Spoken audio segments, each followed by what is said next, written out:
Hey, welcome to the Healthful Woman podcast. Today's Monday, December 14th, 2020. I hope you all had a nice weekend. And for those of you celebrating Hanukkah, I hope it has been nice despite celebrating during a pandemic. You know, on the one hand, holidays during quarantine are a real downer. No big family parties, no communal events. It's really weird, actually. But there could be a few positives. First, if it happens that your family parties are always unmitigated disasters filled with dysfunction, well, I guess you get a break from all that. Also, think of all the money you'll spend on gifts this year because you don't have to run into all those nieces and nephews. On a more serious note, holidays, or at least the Jewish holidays, pretty much all commemorate some event where we were faced with complete annihilation, yet we pulled through. Most years, it's hard to internalize those messages, but this year, I think it's a little more relevant for all of us. So, I hope all of you find extra meaning in the holidays this year, and I join you in looking forward to a more normal 2021.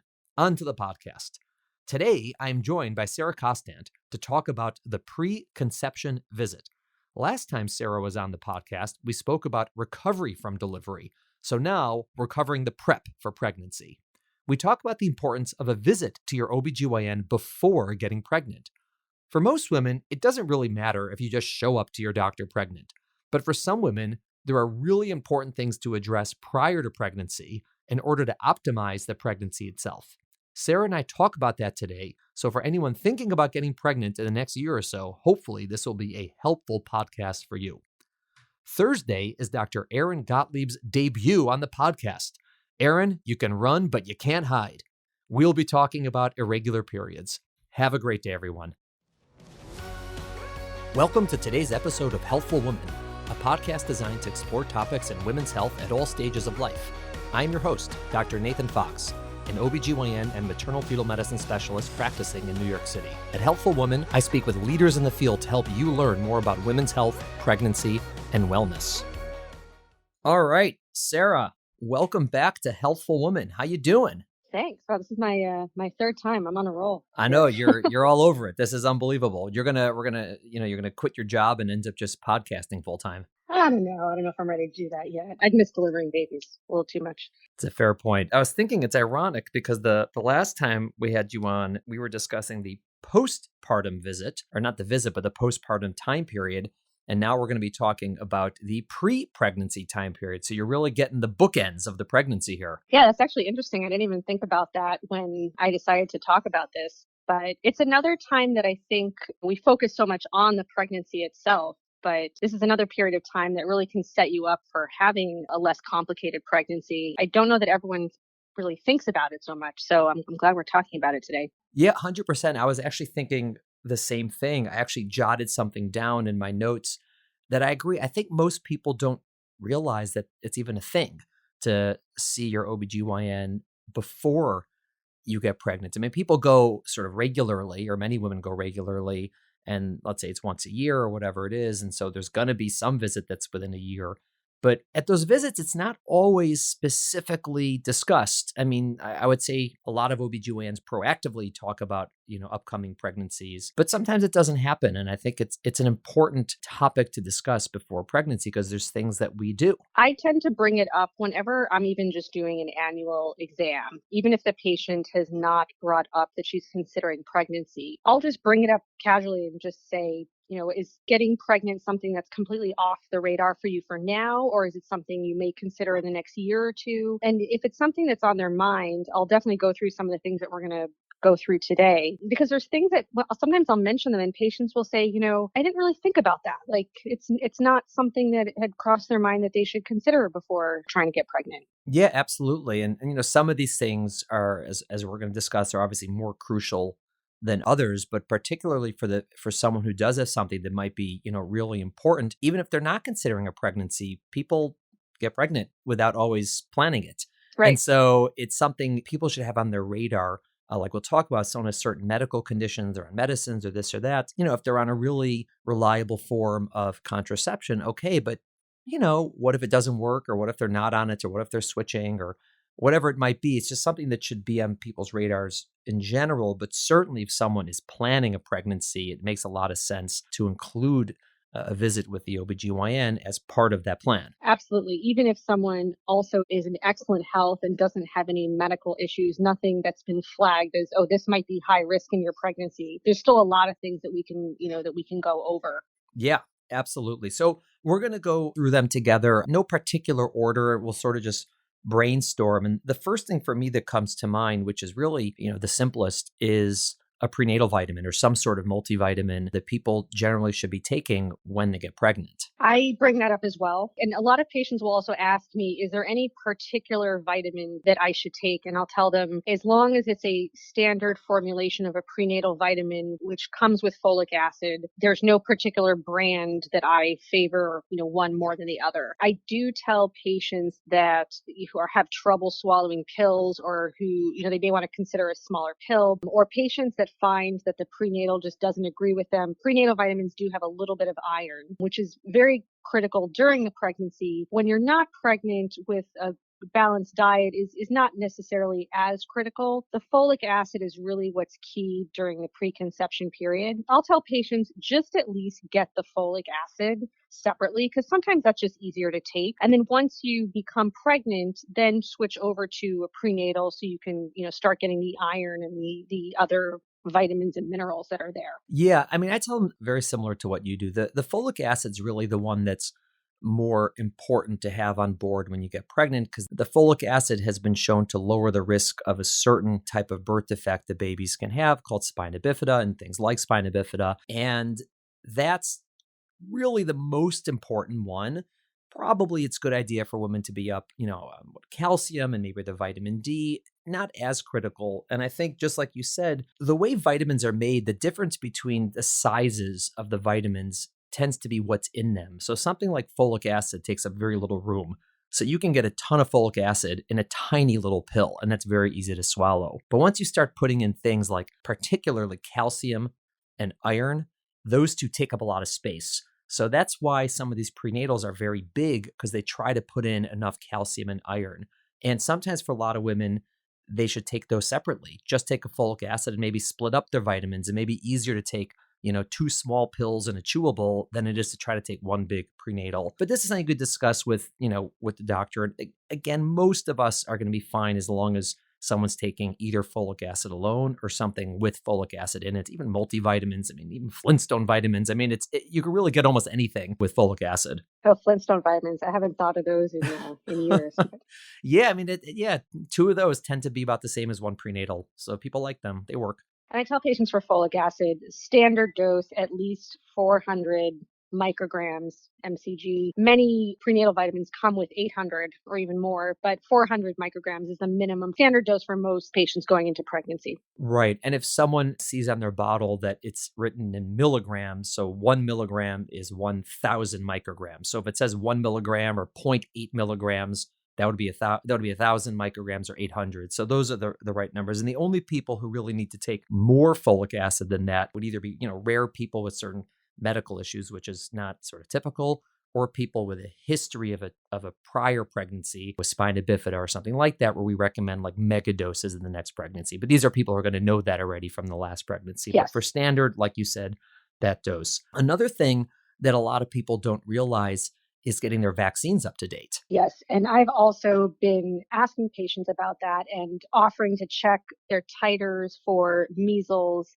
mumps, rubella, and varicella chickenpox, because if those show that they're immune, they're good. They don't need any of those vaccines. But if they're not immune to any of those, and sometimes women don't know, maybe they got the vaccines as a child, especially with chickenpox. Some patients were vaccinated, but the earlier vaccines didn't always give full immunity. So if we detect before pregnancy that someone's chickenpox titer is low, they can get the varicella vaccine before pregnancy. Measles vaccine, the MMR, the varicella vaccine cannot be given during pregnancy. Right.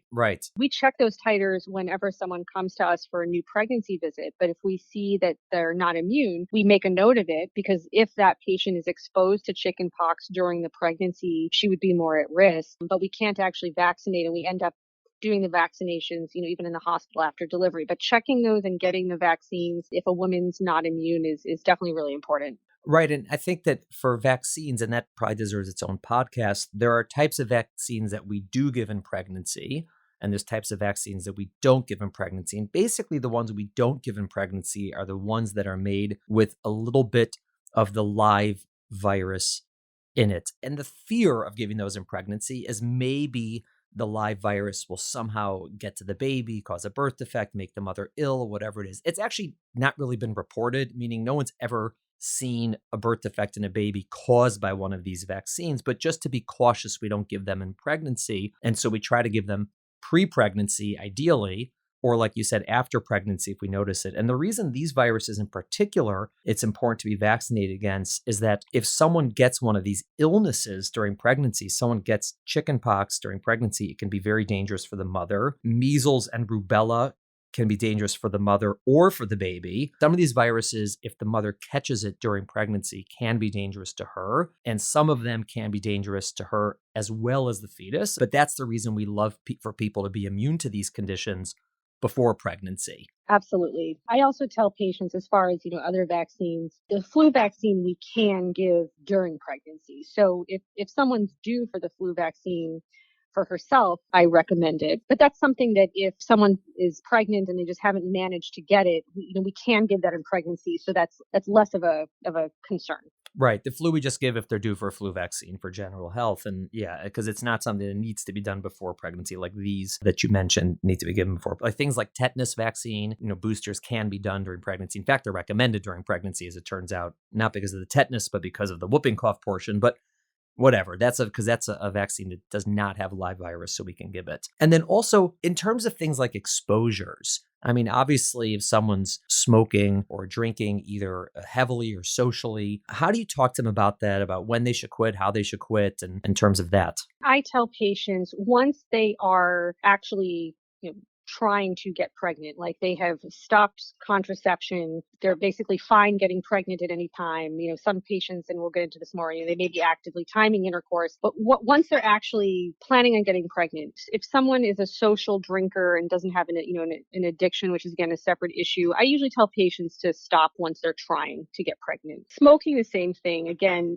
definitely someone who's a regular smoker who's addicted to nicotine, it's a much more difficult situation. That's something I would even really, I always tell patients, pregnant or not pregnant, planning on getting pregnant, not planning on getting pregnant, to try, to cut down on and quit smoking. But the reason I tell patients to do that, even when they're trying to get pregnant, is exposures, they have the most effect during the very early stages of development, sometimes even before a woman really realizes yet that she's pregnant. So ideally, having as little exposure as possible during the first few weeks of pregnancy is really important. So I tell patients to stop that drinking and smoking pretty much as soon as they're trying to get pregnant. I have had patients who found out they were pregnant and they were like, oh no, I didn't think I'd get pregnant this fast, or I had some drinks and went out with some friends and then I found out I'm pregnant, and I was definitely having some alcohol when I was pregnant. I reassure them that, with an exception of, again, pretty heavy binge drinking, it's still very unlikely that that drink had any negative effect on the development. But ideally going into it, just because with drinking, we don't have an exact amount. Oh, if you drink, this many glasses of wine, this will be the effect, because we just don't know the line that, you cross where there could be any concern. I just tell patients not to do that during, when they're trying to get pregnant. Right. And I think it's strategic because what you said, not everyone knows automatically when they're getting pregnant. It's, you typically, around the time you miss your period, you're pregnant, but everyone's a little bit different with what their periods are like regularly. What do they notice? What do they not? When people come and they say, oh my God, I was drinking, the night we conceived or a week later, as it turns out, fortunately, in that very, very, very early stage, like from conception for the next several weeks, that's sort of like pre-organs. And so it's not typically a risk with these exposures, fortunately. And so if someone either knows exactly when they're getting pregnant, like they're doing IVF, for example, or they got pregnant and then go back and say, oh no, I was drinking during those first few weeks, it really isn't an issue. But I agree, it's just removes a lot of stress and anxiety if people, they know, all right, I got pregnant and I wasn't drinking, and so they don't have to worry about it. Smoking is a much more difficult topic because typically we're seeing people who are drinking it socially. And so, stopping to drink is not usually an issue with addiction. It's an issue with just their lifestyle. Whereas smoking, a lot of people smoke, it's very hard to quit. And I found that the nice thing about planning a pregnancy is for many women, an upcoming pregnancy is pretty much the motivation they needed to really get on it and to reduce and potentially quit smoking. And even those who have a pretty significant addiction, when that motivation is there, they can start a real process of whether it's, just cutting down or, nicotine patches or, whatever it is to sort of work with someone to reduce it. And pregnancy seems to motivate a lot of people to do that, which is great for their overall health, regardless of the pregnancy. I've actually noticed that. I've had a few patients who smoked for years and they were able to quit because they knew that they were planning on getting pregnant, or at least they significantly cut down to the point where, they were having an occasional cigarette and then, maybe got pregnant, but then cut that down even further. So by the time they were in the first trimester, they weren't smoking anymore. For at least one patient I can think of, she never smoked again. Yeah. Even after she delivered, she was done. She actually, like I said, lost the craving for that at that point. Right. If someone's able to get off of smoking and they go through a whole pregnancy, it's essentially a year. And so that's a long time. And true. And it happens to be smoking, as far as we know, does not cause birth defects. It's not the same as alcohol. The exposure is not good, but for different reasons. And so it's also one of these things where cutting down as much as possible, even if someone can't quit, just reducing is going to be beneficial to her health and to the baby. So we try to be very positive, very motivating for women to cut back as much as possible, even if it's not quitting entirely. Yes, definitely. Excellent. So what other things do you like to go over at a preconception visit? So a couple things, and this is one thing that I think a lot of people don't really like. It doesn't even occur to them as much, but allergy testing. And the reason why is I see a lot of women who will come in who will report that they're allergic to penicillin. And when I talk to them, they'll say that when they were a child or a baby, they may have had some reaction. And pretty much ever since then, they have told every doctor that they're allergic to penicillin and they've never taken any penicillin related antibiotics. And the reason why it's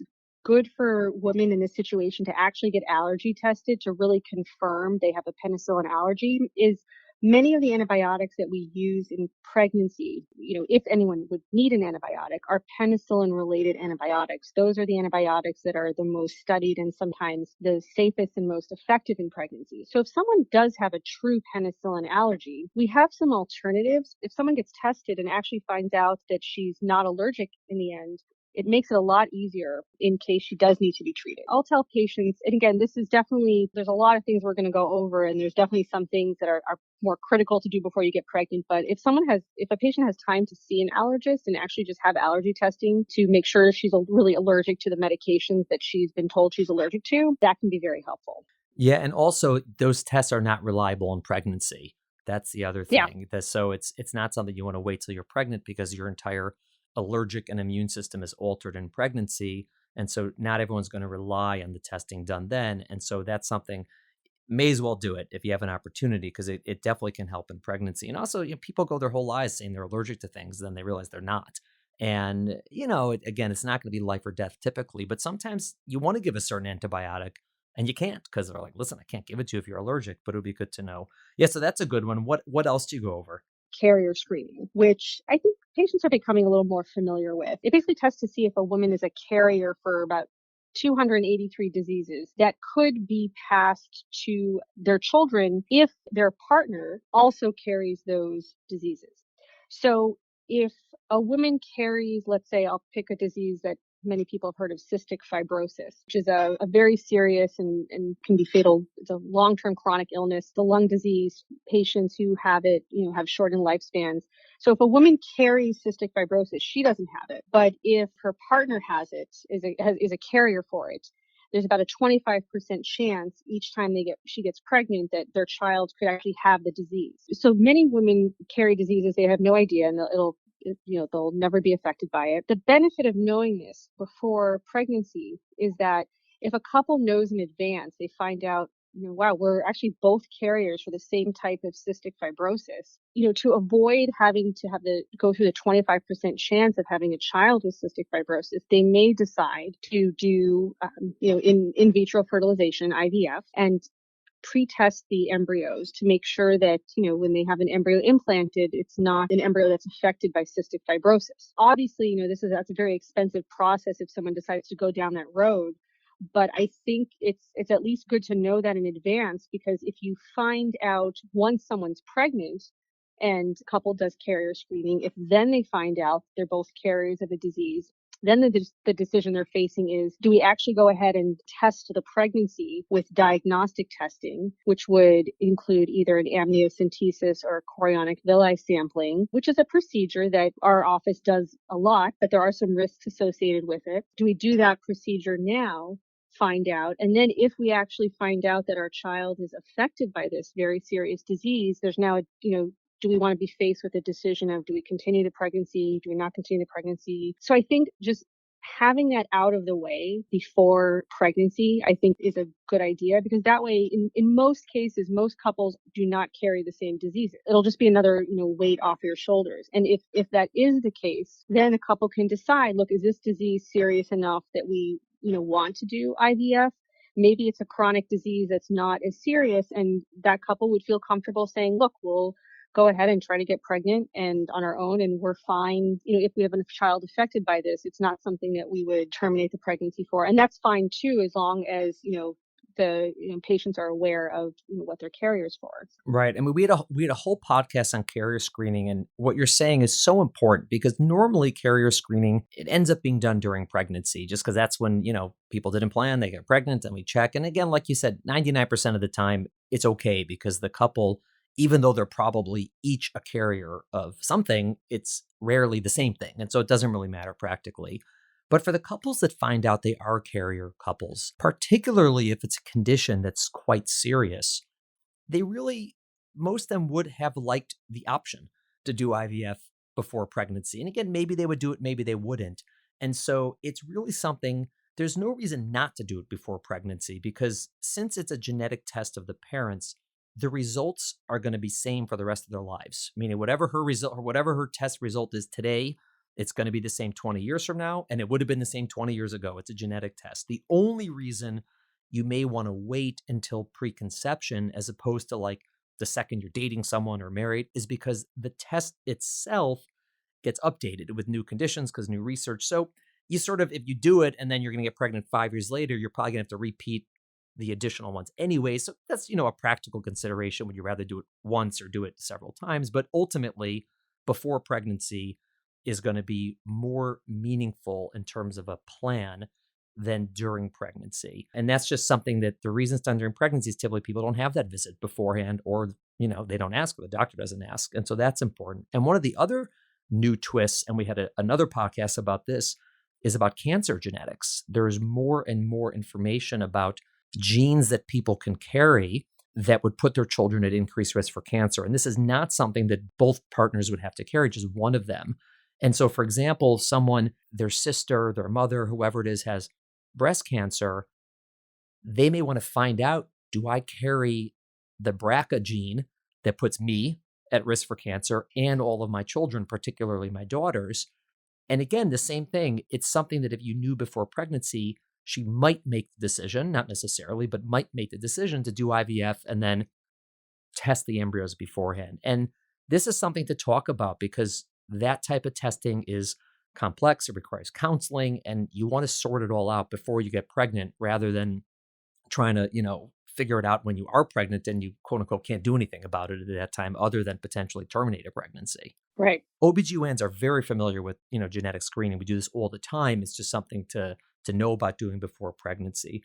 Another thing I like to always talk about people is just their general health, and going over the value of nutrition during pregnancy, but obviously entering pregnancy already with good nutrition, good eating habits, exercise. These are things that I tell them, if you're going to walk into pregnancy healthy in terms of how fit you are, it's going to change the entire course of pregnancy. People get pregnant and they don't eat right, and people get pregnant and they don't exercise, or people out of shape, and it's okay. They usually do fine. It's not like a disaster. But if someone is able to be more fit, they have more stamina, they have better, cardiovascular health, they lost those 10 pounds that they always wanted to take off. The whole pregnancy, they're going to feel better, and probably they're going to have a lower risk of a lot of complications of pregnancy related to those things, like diabetes and high blood pressure. And so it's another great motivator for people if they're planning a pregnancy to really, if they're not already doing these things, to start them. I really stress exercise, especially. I think some people have, they're on a certain time frame for getting pregnant, and they may feel down because they feel like, look, I'm not going to be able to rehaul my entire life. And, if they are, let's say, overweight, or they've been told they're overweight, they're like, look, I really want to get in better shape, but I don't know if I'm going to be able to get to that point before the time when I really would, like to try to get pregnant. Every situation is different. But I tell patients, if you can at least get into a regular exercise program, but by the time you get pregnant, like even if someone is actually, still baseline technically, like overweight, just having exercised regularly, you decrease your chance of, gestational diabetes in the pregnancy. You'll feel much better. You'll be less out of breath during the pregnancy. It may help stabilize your weight gain during the pregnancy. So you will gain some weight, but not as much as you would have. So by exercise, it doesn't mean, working out 5 days a week, doing like a really, tough weightlifting or HIIT class. It can be even just taking like a good, brisk power walk every day, and doing some like, body weight exercises for, 15, 20 minutes, like 3 times a week, like something like that. If you start that, let's say like 4 months before you think you're going to start trying to get pregnant, by the time you get pregnant, you can keep doing that. We did a whole podcast on exercise in pregnancy. Yeah. I tell patients just, keep going with it, but at least, even if you can't completely overhaul your diet, at least try to get the exercise in. Yeah, I mean, pregnancy is rough. I mean, it's hard to go through pregnancy, and then when you're finished, now what? You have to recover, and you have a baby to take care of, and so it's hard. And in my experience, it's night and day. The people who enter pregnancy already on some sort of exercise program or in good shape, and they're sort of used to it, how much, on average, how much better they fare during pregnancy than women who don't. And I just think it's such a great opportunity to think about this before pregnancy, to really, push yourself if possible. I mean, some people, whatever, but it's just a great motivator to do that. And it does have tremendous benefits. I mean, there are some extreme examples. Again, these are the exception where I see women, I'm like, listen, she has a real lot of weight to lose. She's thinking about bariatric surgery. I mean, we're talking about these are exceptions. And sometimes I will tell someone, listen, you're better off waiting a year, losing all this weight, and then getting pregnant, but it's a conversation. Most people, that's not going to be the case, obviously, but It's important to talk about this, to figure this out on the front end, rather than, again, trying to catch up once you're already pregnant to figure out what to do. And because that first trimester is, people are very weak, they're nauseous, like it's hard to start these things in the first trimester. So the time people really can start them, they're already, 14, 15, 16 weeks. And it's, they lost that opportunity to have it going into pregnancy. No, absolutely. And then what about things like screening tests in general, just general health type of exams that people might be due for? Yeah, I think it's important to get as up to date on everything as you can. If a patient is seeing a gynecologist, making sure she's up to date on her pap smear. You did a podcast recently on just pregnancy in women over 40. And we definitely see many women in our office that are over 40. And 40 is the age where we start screening for breast cancer with yearly mammograms. And I've seen many patients come to us pregnant in their early 40s, and they actually haven't had their first mammogram yet. And so I tell patients that, if they're thinking of getting pregnant, they're going to be 40, 41 when they get, when they might get pregnant, to make sure to, get their mammogram done before they get pregnant, just to make sure that that's clear. Obviously mammograms are indicated earlier. If someone's 30, 36 and planning on getting pregnant and feels any type of breast mass, planning on getting pregnant or not, that should be evaluated too. But definitely, getting the mammogram done if a woman is turning 40 and is due for that. I also tell patients it's good to have a primary care doctor, such as an internist, if you've had any strong family history of diabetes or high blood pressure, even if you don't have those issues now, just to do a checkup and make sure you're up to date on things like cholesterol screening. Some women also with a really strong family history of diabetes, even if they've never been told that they're diabetic, might benefit from some testing just to make sure that they're not, pre-diabetic. So these are all things that if you have a check-in with even an internist, and you let that doctor know that you're planning, a pregnancy, let's say in the next year, you can even just the general test that gynecologists don't routinely do. We do we order the breast screening test and pap smear, and I'll sometimes order blood work, to check for anemia and hypothyroidism. But I always tell patients to see a primary care doctor as well. A lot of women won't actually need any of these things, and that's fine. But sometimes women don't know, for example, that, oh, I didn't realize because of my age and my family history, I really should get a baseline colonoscopy, let's say. And you can do a colonoscopy when pregnant, but it's more complicated, it's more difficult. You have the baby and this, how far pregnant, and the gastroenterologists are usually level its weight. Same with the mammograms. I mean, it's not like the radiation is so dangerous, but the breast tissue changes in pregnancy. And so all these things that, whether someone does or doesn't need a colonoscopy, do they need anything in terms of like checking your cholesterol, like you said, because the cholesterol values are totally different when you're pregnant. And so if you need to check it, you check it when you're pregnant. Like you said, screen for diabetes. Again, not everyone needs these things, but to know if you need them, to do it before. Even something as simple as going to the dentist. Right? You can go to the dentist when you're pregnant. It's perfectly fine. There's like 99 out of 100 things they're going to do are safe, and they ask us and we say they're safe. But everyone, it becomes such an ordeal when, the dentist, I want to do this, ask your doctor, they ask us, and it's like a back and forth. Everyone's afraid that like something horrible is going to happen. If you need to go to the dentist, just go before you get pregnant. Let them do your cleaning, let them do your checkup. If they want to fill in cavities, they'll do it. You don't have to think about it when you're pregnant, which is a really nice thing. And so it's just, if you have the opportunity to plan this, it's really good. You can always see a general doctor when you're pregnant as well, but there's some things they won't be able to do reliably when you're pregnant, and some things that they'll just have to wait till afterwards, which usually fine, but that delay of a year sometimes means something. And actually, I'm glad you brought up the dentist, because I tell patients during pregnancy, if they're due for their cleaning, to absolutely go. Yeah. But pre-pregnancy, if you're due, it's definitely great to get any cavities, anything out of the way that you need done before. Having good dental health is actually very beneficial for the pregnancy. Yeah. If someone does unfortunately have, let's say, like multiple cavities that they're not really aware of, extensive gum disease, that can be treated. And sometimes the bacteria from that can lead to an increased risk of certain pregnancy complications. Someone has significant dental disease. So definitely getting that checked out, making sure there's nothing that needs to be taken care of before, not even from the like exposure risk for needing anesthesia Right. or anything like that, even just from going into the pregnancy with, healthy gums, healthy teeth. Yeah, 100%. And also, if they have to do procedures, people bleed more in pregnancy. So if they have to have something for their gums or a teeth pulled, it's doable in pregnancy and it's typically safe, but it's just a little bit harder. And the dentists, tend to prefer you not being pregnant, and the pregnant patients tend to prefer not being pregnant. And so it just makes it easier. And I think in terms of sort of standard things, a lot of people also, it's important for their expectations for fertility when talking with the OB. Meaning someone says, I'm going to try getting pregnant, and then they think, all right, so I'm going to stop my birth control and I'll be pregnant next month. And, that might happen. But I think a lot of women don't always know what to expect, based on their age and what's the likelihood. And when women find out that usually on average it takes about 4 cycles to get pregnant, and that's normal. And so then they're maybe less stressed or anxious about the fact that it didn't happen on the first time. Or, for example, we find out that she's having very irregular periods, or even if we knew this, we'll say, all right, listen, this may make it difficult for you to get pregnant. And so maybe we should address this, or at least see how you do for only a couple of months and then evaluate. And when I spoke to Dr. Lobel about fertility, she was saying, if someone has irregular periods, evaluate it much sooner, because like she's a setup for having a hard time to get pregnant, and why cause all that time and stress?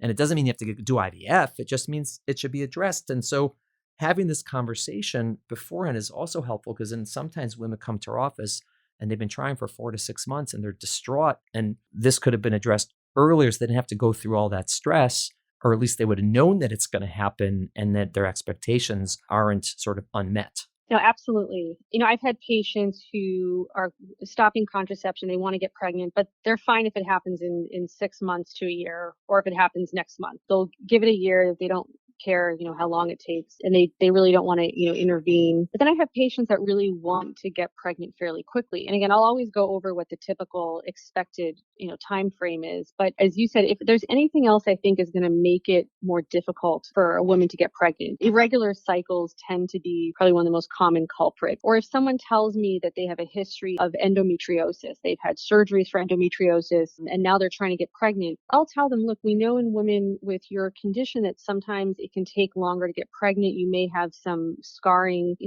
internally of the fallopian tubes. And in fact, if that's the case, you may need significant help getting pregnant. So I'll just set a a time frame where I'll say, if it would actually not be unreasonable to maybe have a study done to look to make sure your fallopian tubes are open, maybe see an infertility specialist, and then you can decide how aggressive you want to be right away. But that's not someone I'm going to say, even if, a woman who's, let's say, 26 years old, from age perspective, no fertility issues, I'm not going to tell her, oh yeah, just give it a year, because she may actually have an underlying issue that's going to make it difficult no matter what her ovarian function, no matter how old she is. Right, right. And I think that's really important. Again, it's just from a conversation. I want to talk about a few more sort of quote unquote mundane things, and then we'll talk about medical conditions. But in terms of mundane things, another thing that I think people forget to plan is who's going to take care of you when you're pregnant. Because a lot of women, when they're seeing an OBGYN, there are some who do continue and take care of pregnant women, sort of obstetricians who continue, take care of them, deliver them. And some of them just do gynecology or first trimester pregnancy, and they no longer do deliveries. And we all trained in doing deliveries, but some continue, some don't. And sometimes women, they're seeing a gynecologist and this is they're pregnant, and they're like, all right. And the gynecologist is like, now you got to go somewhere else. And like, what? Like, what do you mean? And I think it's just important to plan that. And the reason it's important to plan is, number one, you don't want to be like stressed and racing around trying to find a doctor at the last minute. But also it may change, for example, if you have a choice of insurance plans and one of them, has a certain doctor and one of them doesn't, or you may want to look into, do I want to be at a certain hospital and who are the doctors affiliated with that hospital? I mean, it may have implications for that. You may want to meet people before you get pregnant, so you don't have to start, quote unquote, interviewing doctors when you're already pregnant. And so that's just something to double check. Who do you plan to take care of you when you're pregnant? And then other things like insurance, like the same thing with your health insurance, to make sure that you have the right one in terms of pregnancy benefits. And like I said, the doctors who may take care of you or the hospitals is important. But also things like life insurance and disability. Mm-hmm. A lot of people, when they want to sign up for that, if they're already pregnant, it's complicated because that's a condition you have right now. Quote unquote, a condition. I mean, it's sort of weird that we call it that, but whatever. But also like blood work that they want to normally do is sometimes out of whack. I've had a lot of people say, oh, I got blood work done and my cholesterol was sky high, and now I can't get life insurance or whatever. And it was only high because they were pregnant. Insurance companies don't always discern that. So it's just something, again, these are mundane things and they're not life and death, obviously. But if you're thinking of getting a life insurance or disability policy, get that squared away before you get pregnant, or double check that if it matters, or what they require in terms of blood testing or whatnot. And also, with your health insurance nowadays, that's just a really important piece to make sure it's the right one you want for when you are pregnant. And the other issue is even complications sometimes during pregnancy. I know we obviously hope that most pregnancies are not going to have any complications, but even if mom and baby are fine in the end, just having had certain pregnancy complications, from what I understand, can sometimes also make it a little more challenging to get life insurance or disability insurance, or at least the policy that you would want afterward, even when you're not actually pregnant anymore. Right. So I think getting that squared away before you even go down the road of pregnancy is ideal. Yeah. And I would say, just from a financial planning perspective, we're going to take a side road here. When people ask me, should I get life insurance? I always say, once you have kids, you need life insurance. It's just basically how it goes. And that's usually what pushes people. Some people are very diligent and get it when they're young and this because they have good rates. But for most people, sort of, like me, they don't even think about it till they're getting older. Once you start having kids, you're like, oh, like, whoa, like we need to plan. And so if you're thinking of getting pregnant, you should also be thinking about getting life insurance anyways. And so it's a good time to have a conversation with someone who knows something about this, and maybe getting that squared away before you get pregnant. And people who deal with this will know also sort of how it'll affect you or not. So those are like sort of the mundane. And I think the most critical aspect of this is for people who actually do have medical conditions, whether they think them insignificant or whether they know that they're significant. There are so many things that you want to take care of before pregnancy in terms of a medical condition. I mean, when we think about women who get pregnant or are going to get pregnant and have a medical condition, we always think of three things. Sort of, how is getting pregnant going to affect the condition? Meaning, are you at a point right now where if you get pregnant, you're going to get really sick, right? Is it going to make you worse or potentially make you better or have no effect? Fortunately, that's not typical, but okay. And the second is, how is the medical condition going to affect pregnancy? Are you at increased risk for birth defects, for preterm birth, for whatever, something like that? And the third is treatments, whether they're medications, whether they're procedures, whether they're imaging studies. Do they have to be changed in pregnancy? And having that all optimized before pregnancy is so crucial. And I say optimized because you're not going to cure someone's hypertension or diabetes before they get pregnant, right? They're going to have it. But if you have it optimized, that they're seeing the right doctors, they are taking the right medications, ideally they've met either with the obstetrician or a maternal fetal medicine specialist if necessary to have a plan in place for what happens when I get pregnant. When I see people before pregnancy for those types of visits, I'm so happy. I'm like, this is great. Like this is amazing. We're going to plan, we're going to optimize the situation. And almost always it's not a problem for them to get pregnant. We tweak a few things, we don't tweak a few things, or we just have a plan in place. And so everyone's on the same page.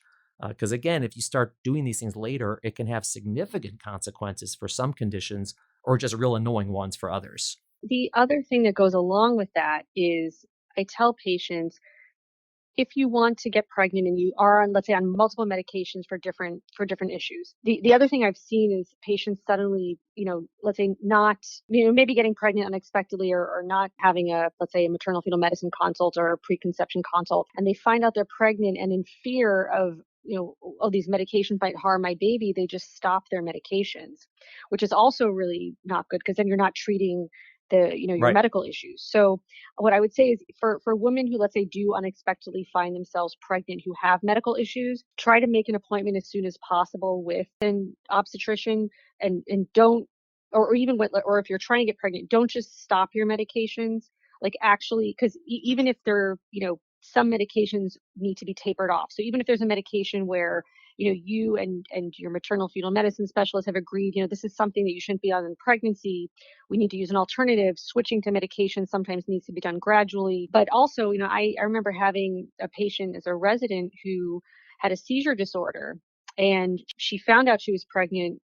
As soon as she had a pregnancy test, she just stopped her medication and she started having seizures before, she could see us. So that's another thing is there are definitely medications to treat multiple medical issues that can be taken in pregnancy that are thought to be very low risk. Women who are on certain medications that are higher risk in pregnancy can still get pregnant. They may just need to be transitioned to other, effective medications that maybe they haven't been on before. And if this is planned in advance, she'll know that she doesn't have any bad side effects from these new medications, that they're actually effective for her issue. Right. So planning ahead, but also not just abruptly stopping things if someone decides to go ahead and get pregnant. And I would also add to that for patients that are on medication for any mental health issues, depression, anxiety, bipolar disorder, that's definitely another area where patients ask me all the time, am I going to be able to continue on my Lexapro during the pregnancy?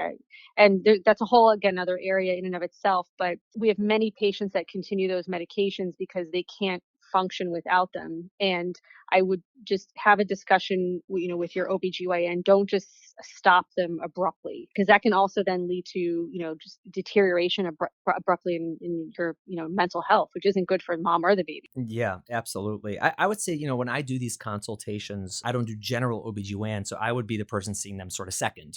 Someone sees their OBGYN and they're planning pregnancy and say, all right, you're on X, Y, and Z, you have this condition. Why don't you see, Fox, we'll see what the story is. And so I see patients, in this situation all the time. It's one of the things we do a lot.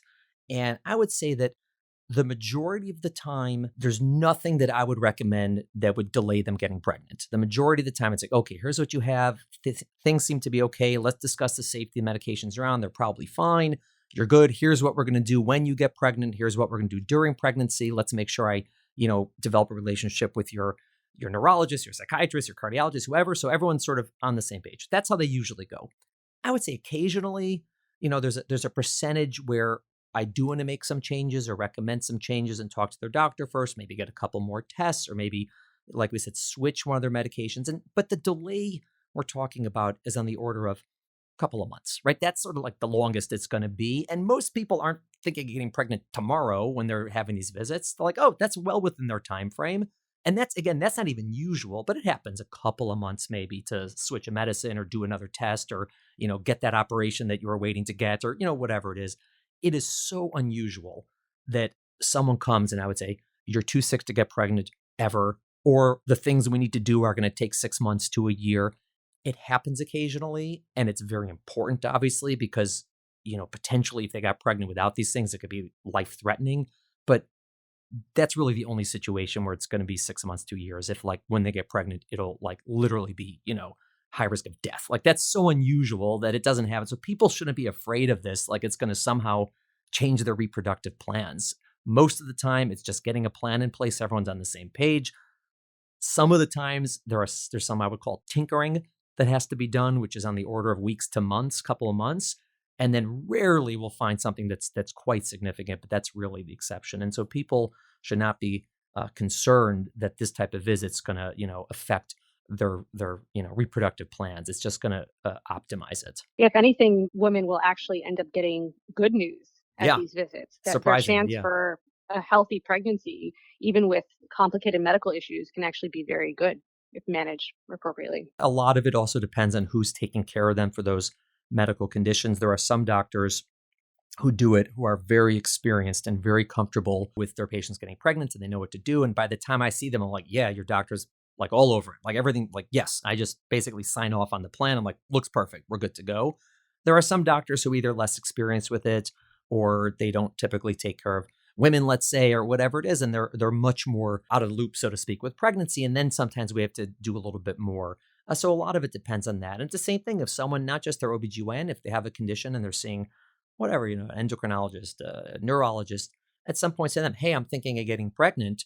Do you have anything you want me to do before pregnancy or any changes? And they'll frequently appreciate the same type of question so they can help plan. Most of the doctors who take care of women know this and are ready to plan for pregnancy, but it has to be brought up because they're not always going to bring it up to the patient herself. Yeah, absolutely. Wow. This is great. Sarah, what an important podcast. I really, again, I mean, all of us who do this find it so valuable when we see women before they get pregnant. And I think that the women themselves also get a real good sense of comfort and security and that everything is really optimal and they're entering pregnancy or the attempt of pregnancy with much more peace of mind than just finding out you're pregnant and think, oh my God, I have to take care of all these things. And it's why have more stress? Pregnancy is stressful enough. Like why add to that? Yeah, absolutely. Yeah, I agree. And one of the actually rewarding things is sometimes I've seen patients that I saw, say for a checkup and they come back, let's say like, a year or two later and they're for a new pregnancy visit. And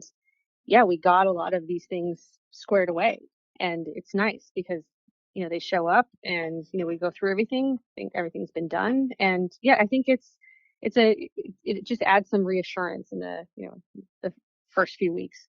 Excellent. Well, the preconception visit. So if you are thinking of getting pregnant or you're not sure if you're thinking of getting pregnant, even if you're seeing your doctor once a year or whatever it is, make an appointment. Say, hey, let's have an appointment specifically about this, to talk about this, to plan for this.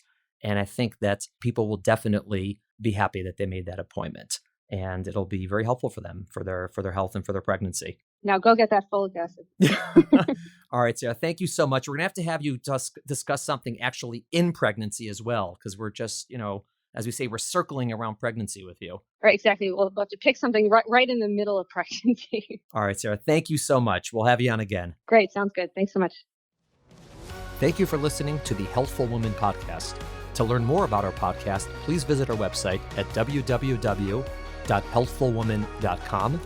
That's HEALTHFULWOMAN.com. If you have any questions about this podcast or any other topic you would like us to address, please feel free to email us at hw@healthfulwoman.com. Have a great day. The information discussed in Healthful Woman is intended for educational uses only and does not replace medical care from your physician. Healthful Woman is meant to expand your knowledge of women's health and does not replace ongoing care from your regular physician or gynecologist. We encourage you to speak with your doctor about specific diagnoses and treatment options for an effective treatment plan.